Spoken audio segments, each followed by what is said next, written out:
तो टेंस यानी कि हर कोई आजकल पढ़ना चाहता है टेंस, यानी टेंस क्या होता है, टेंस को हिंदी में क्या कहते हैं, टेंस कितने प्रकार के होते हैं, सब जानना चाहते हैं कि भाई टेंस क्या होता है। हम टेंस पढ़ लेते तो शायद हमें इंग्लिश बोलने आ जाते, लोग यही सोचते हैं, अक्सर यही सोचा जाता है।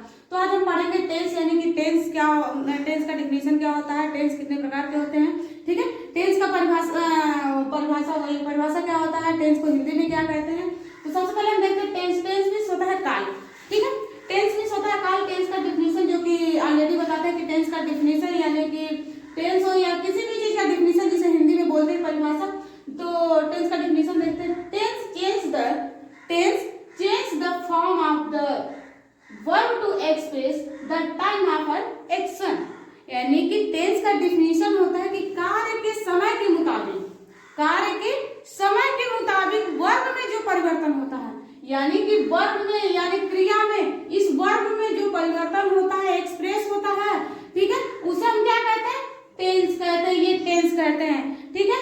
जैसे इंग्लिश में भी हमने आप लोग को बता दिया कि tense change the form of the verb to express the time of an action, यानी कि कार्य के समय के मुताबिक वर्ब में जो परिवर्तन होता है उसे हम क्या कहते हैं, टेंस कहते हैं। यही तो है। तो देखते हैं कि टेंस कितने प्रकार के होते हैं, काइंड्स ऑफ टेंस, यानी कि काल के प्रकार, टेंस के प्रकार। सबसे फर्स्ट टेंस है आपका प्रेजेंट टेंस। प्रेजेंट टेंस जिसे हिंदी में हम क्या बोलते हैं, वर्तमान काल बोलते हैं, ठीक है।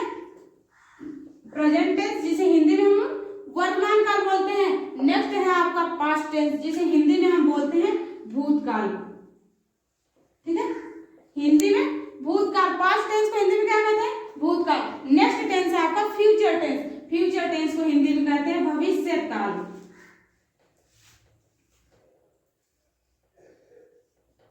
ठीक है।